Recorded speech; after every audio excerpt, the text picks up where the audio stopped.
Oi, gente!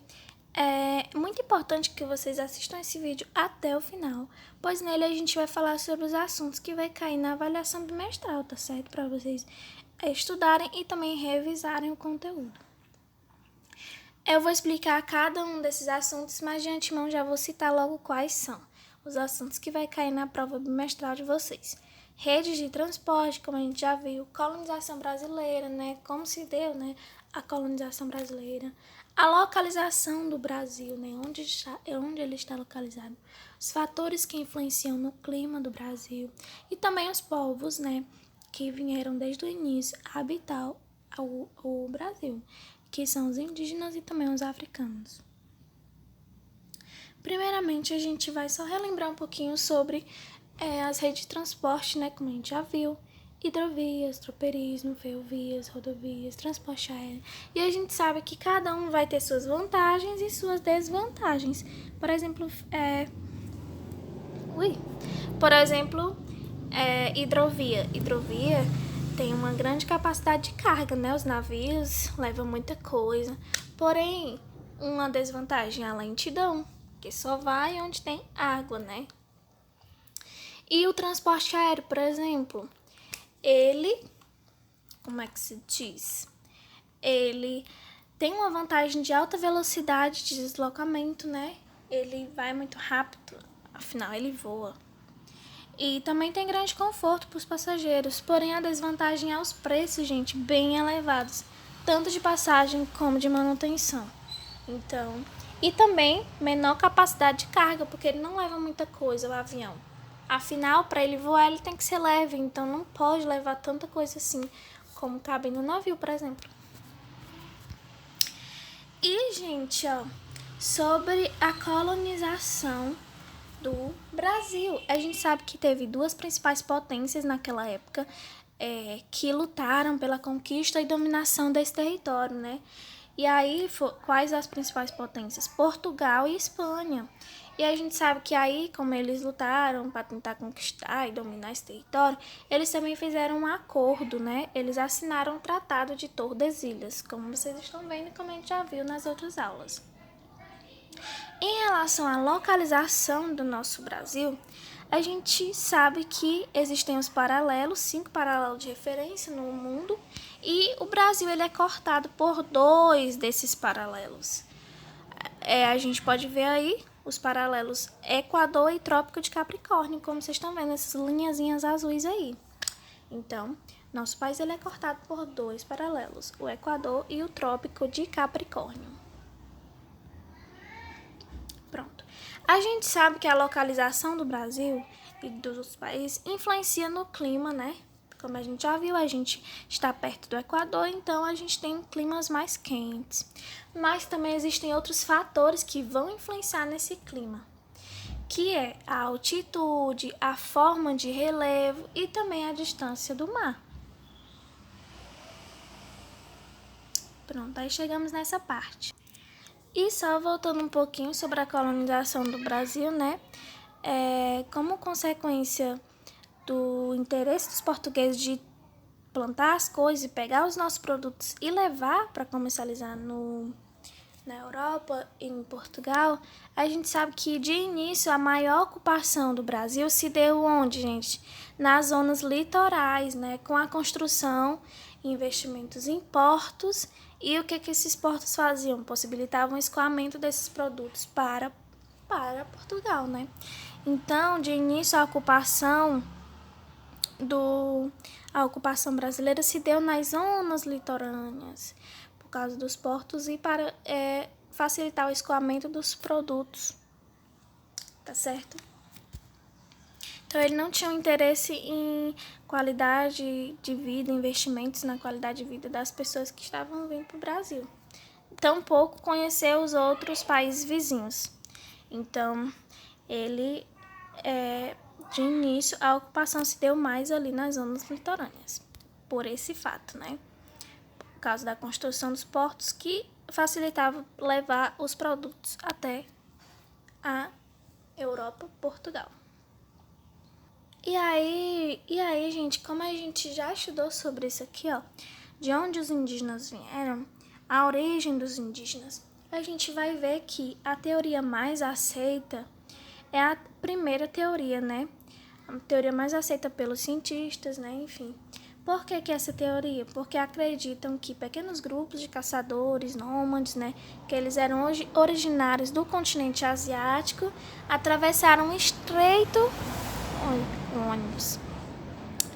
Atravessaram o estreito de Bering há cerca de 20 mil anos, né? Como a gente vai ver no mapa aqui, ó. A gente já estudou sobre isso, né? Estamos só revisando. Então, a teoria mais aceita é a primeira, que vai falar sobre esses pequenos grupos de caçadores que atravessaram esse estreito de Bering. Vocês podem ler aí, ó, estreito de Bering, até chegar aqui a 20 mil anos. Chegamos aqui aos povos, né? Os povos que ocuparam o Brasil na época da colonização, são nossos ancestrais, né? Então, a gente sabe que os indígenas no Brasil, durante esse processo de colonização, né? Aqui no Brasil, a maioria desses indígenas morreram, né? Perderam suas terras, sua cultura, como a gente já estudou em várias aulas, né? E o primeiro contato, né, com os portugueses aconteceu de forma bem pacífica pelos indígenas, né? Afinal, eles não viam maldade nos portugueses, né? Mas logo em seguida houve a invasão portuguesa, trazendo doenças, né? Armas e tudo mais, né? Então, a FUNAI, que é o órgão que estuda os indígenas, disseram que nessa época existiam milhões de índios, né? Indígenas, e que hoje resta apenas 817 mil, que é bem pouco, né? Não são mais milhões.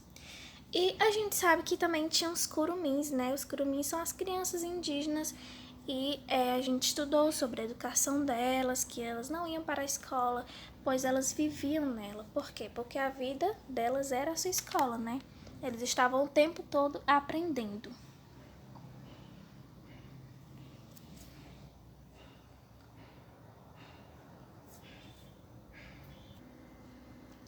Então, gente, ó, os indígenas no Brasil, vamos falar só algumas coisinhas, né, sobre ele, que a gente já aprendeu bastante coisa. Durante o processo de colonização, né, a maioria morreu, perdeu suas terras, sua cultura, e o primeiro contato, né, com os portugueses se deu de forma bem pacífica pelos indígenas, porque eles não viam maldade nenhuma. Mas logo em seguida já houve a invasão portuguesa, trazendo doenças, né? Então eles morreram muitos, né? De acordo com a FUNAI, né, que é o órgão que estuda esses índios, de milhões que tinham, restou apenas 817 mil. Então, restou muito poucos indígenas.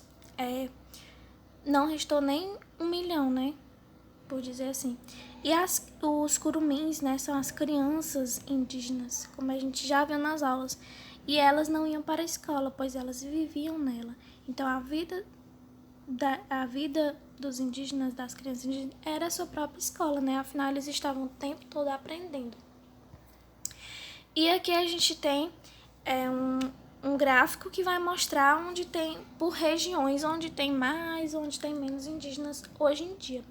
Então, a gente pode perceber aqui onde é que tem mais indígenas. No norte, né, gente? Esse verdinho aí, com 54%. E onde é que tem menos indígenas, gente? Em sudeste, né? Apenas 6%, laranjinha. Aí a gente vai chegar na parte dos africanos, né, gente? Como foi que se deu a presença do negro africano aqui no Brasil? Como a gente sabe, né, a presença dele se deu a partir de quê? De uma migração forçada feita pelos portugueses, porque não era a vontade deles, então era uma escravidão, né? A partir de quê? Através do tráfico negreiro, que eles traficavam as pessoas negras da África para trabalharem como escravos. Isso gerou muitos lucros para os europeus, né? E de quais continentes eles vieram, gente? Primeiro, foram de duas regiões, né? A maior parte sudaneses, da África Ocidental, e também os bantus, né? Provenientes da Angola, Congo e Moçambique. Tá aqui, gente, ó. Sudaneses, África Ocidental, também os bantus, da Angola, Congo e Moçambique. E aí, gente, ó, quando aconteceu a abolição do trabalho escravo, né, e aí os negros alcançaram sua liberdade, O afro-brasileiro ele foi jogado à própria sorte, como a gente já viu nas aulas, visto que, depois da sua liberdade, ele não teve nenhuma ajuda, nenhum apoio, né? Tanto ele não tinha moradia, não tinha casa, não tinha dinheiro, não tinha emprego, então como que ele iria viver, né, gente? E isso se repercute até hoje. Como é que tá a situação até hoje, atualmente? Existe racismo ainda, até hoje, né? E algumas características desse racismo é que a maior parcela pobre da população são de pessoas negras, né, gente? E também em relação a pagamento, a salários, as pessoas brancas, elas recebem até 70% mais salário, né? Recebem um salário de até 70% mais alto do que as pessoas negras, né? Então, isso é confirmado. Então, isso quer dizer que até hoje eles ainda sofrem racismo, preconceito, né? E é isso, gente. Eu espero que vocês tenham uma boa prova, né? Se garantem aí que eu confio em vocês, tá certo? Tchau!